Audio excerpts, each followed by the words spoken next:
Jelaskan asal-usul atau nenek moyang bangsa Israel dari Adam dan Hawa hingga ke 12 anak Yakub. Adam dan Hawa, dalam tradisi Yahudi dan Kristen, Adam dan Hawa adalah manusia pertama yang diciptakan oleh Tuhan. Mereka tinggal di Taman Eden, namun setelah melanggar perintah Tuhan dengan memakan buah dari pohon yang dilarang, mereka diusir dan mulai mengalami kehidupan di dunia yang penuh dengan tantangan. Mereka memiliki dua anak putri. Pertama, yaitu Kain dan Habel, dan kemudian Set setelah Kain membunuh Habel. Yakub dan 12 anak-anaknya. Yakub Israel memiliki 12 anak laki-laki dan 4 wanita. Lea, Rahel, Bilha, dan Silpa. Inilah yang kemudian menjadi 12 suku bangsa Israel. Nama-nama anak Yakub adalah yang pertama Ruben. Ruben anak pertama dari Lea dan Yakub. Simeon anak kedua dari Lea dan Yakub.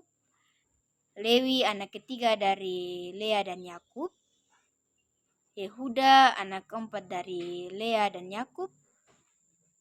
Kemudian Dan anak pertama dari Bilha budak Rahel. Kemudian Naftali anak kedua dari Bilha dan Silpa. Gad anak pertama dari Silpa budak Lea.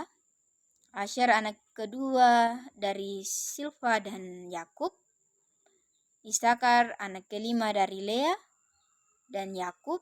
Sebulon anak keenam dari Lea dan Yakub. Benyamin anak pertama dari Rahel dan Yakub. Dan Yusuf anak kedua dari Rahel dan Yakub.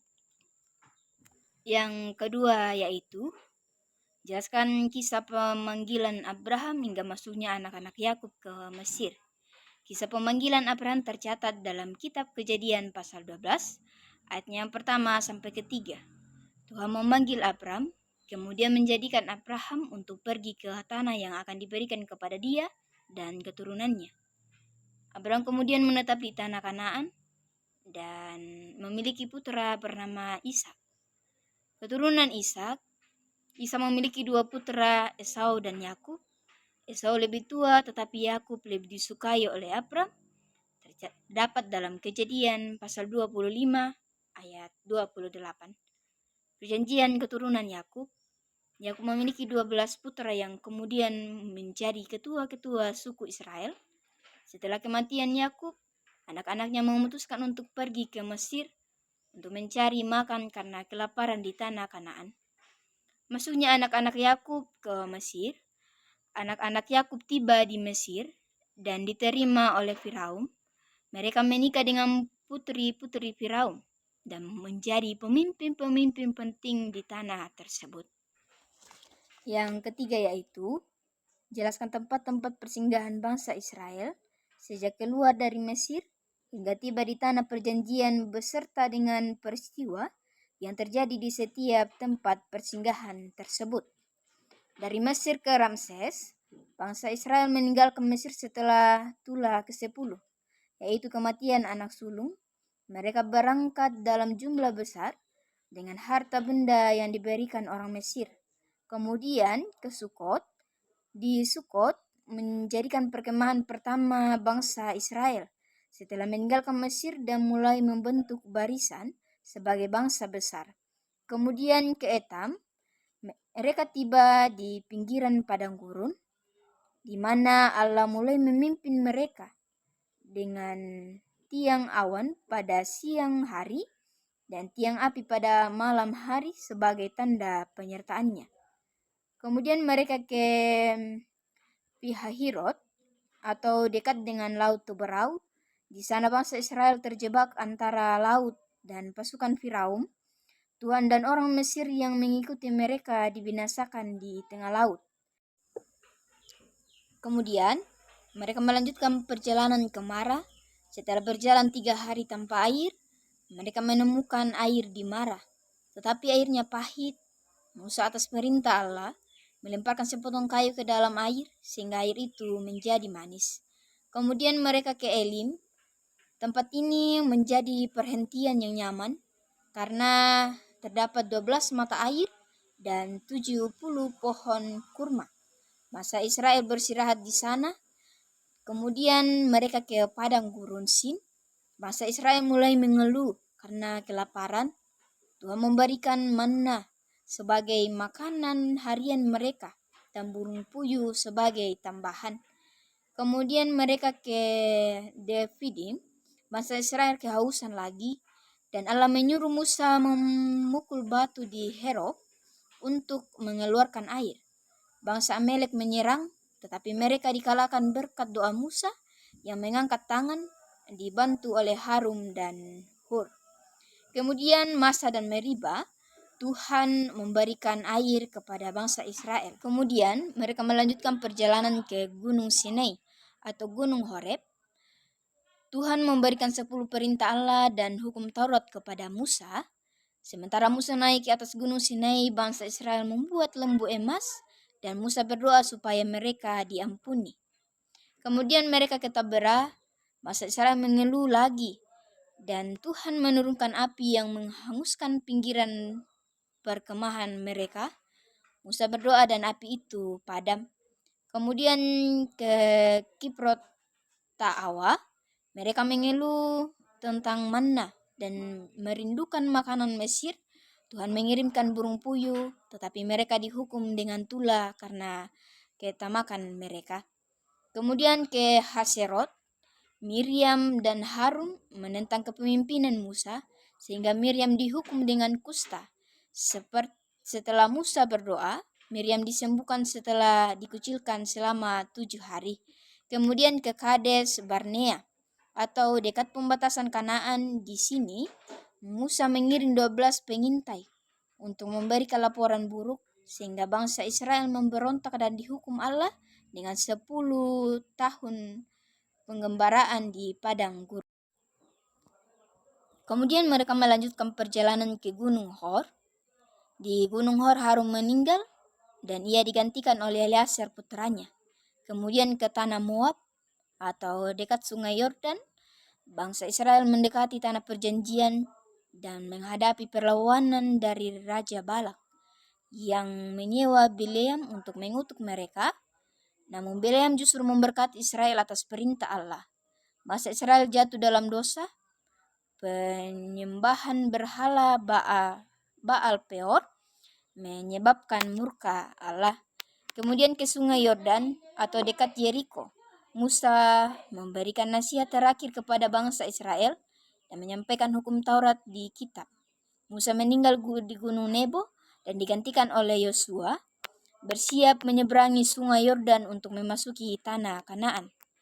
Kemudian bangsa Israel dipimpin oleh Yosua menyeberangi sungai Yordan di dekat Yeriko dengan air sungai Yordan terbelah ketika kaki para imam yang membawa tabut perjanjian menginjak airnya. Bangsa Israel menyeberang di tanah kering. Setelah menyeberang, bangsa Israel mendirikan batu peringatan dari 12 batu besar di Gilgal untuk mengingatkan mujizat. Kemudian mereka ke perkemahan di Gilgal. Mereka merayakan Paskah untuk pertama kalinya di tanah perjanjian. Dan pada saat itu manna berhenti turun karena mereka mulai makan hasil bumi Kanaan. Kemudian ke penaklukan Yeriko. Tuhan memberikan Yeriko ke tangan Israel melalui strategi yang unik. Selama 7 hari, bangsa Israel mengelilingi tembok Yeriko sambil membawa tabut perjanjian dan meniup sangkakala. Pada hari ke-7 setelah mengelilinginya 7 kali, tembok Yeriko runtuh. Hanya keluarga Rahab, seorang wanita yang membantu mata-mata Israel yang diselamatkan. Kemudian ke penaklukan kota Ai. Awalnya bangsa Israel kalah dalam serangan pertama ke kota Ai karena dosa Akham yang mengambil barang-barang terlarang dari Yeriko. Setelah dosa Akham diungkapkan dan dia dihukum mati, Israel berhasil menaklukkan Ai dalam serangan kedua. Setelah dari kota Ai, mereka melanjutkan perjanjian di Gunung Ebal dan Gerisim. Setelah kemenangan di Ai, bangsa Israel mengadakan upacara di Gunung Ebal dan Gunung Gerizim. Mereka menuliskan hukum Taurat pada batu-batu besar dan memperbaharui perjanjian mereka dengan Allah dengan membaca berkat dan kutuk sesuai hukum Musa. Kemudian mereka melanjutkan perjalanan dan ke kota-kota di Kana. Yosua memimpin untuk menaklukkan tanah Kanaan. Orang Gibeon menipu bangsa Israel untuk membuat perjanjian damai dengan bangsa Israel. Bangsa Israel mengalahkan koalisi raja-raja di selatan dan utara Kanaan dengan mujizat seperti hujan batu dari langit dan matahari yang berhenti di atas Gibeon. Yang keempat yaitu jelaskan pembagian tanah perjanjian kepada 12 suku Israel beserta tanah perjanjian suku Lewi. Yang pertama yaitu suku Ruben. Suku Ruben diberikan wilayah di sisi timur Sungai Yordan. Yang kedua yaitu suku Simeon mendapatkan bagian di sebelah selatan Ruben dengan beberapa kota seperti Bert dan Molat. Kemudian yang ketiga itu suku Lewi dan keempat yaitu suku Yehuda. Suku Yehuda diberikan wilayah yang luas di bagian selatan tanah Kanaan, mencangkup daerah sekitar Yerusalem dan Hebron. Kemudian yang kelima itu suku Dan. Suku Dan diberikan wilayah di bagian barat laut tanah Kanaan. Kemudian yang keenam yaitu suku Naftali. Suku Naftali menerima bagian tanah di utara tanah Kanaan, di sekitar Danau Galilea dan Sungai Yordan bagian atas. Kemudian yang ketujuh yaitu suku Gad. Suku Gad juga diberikan bagian tanah di sisi timur Sungai Yordan yang terletak di utara wilayah bagian Ruben. Kemudian yang kedelapan yaitu suku Asyer. Suku Asyer diberikan wilayah di bagian barat laut, dekat pesisir Laut Tengah. Dan yang kesembilan yaitu suku Isyakar. Suku Isyakar diberikan tanah di daerah yang lebih rendah di utara suku. Yang kesembilan yaitu suku Isyakar. Suku Isyakar diberi tanah di daerah yang lebih rendah di utara suku Yehuda. Yang ke-10 yaitu suku Sebulon. Suku Sebulon mendapatkan wilayah di sebelah barat suku Isyakar dan bagian utara suku Manaser. Kemudian yang ke-11 yaitu suku Benyamin. Suku Benyamin menerima tanah yang terletak di antara wilayah suku Yehuda dan Efraim, dengan kota Yerusalem terletak di bagian pembatasannya. Kemudian yang ke-12 yaitu suku Yusuf. Tanah untuk suku Lewi 6 kota perlindungan. Yang pertama yaitu Kedes.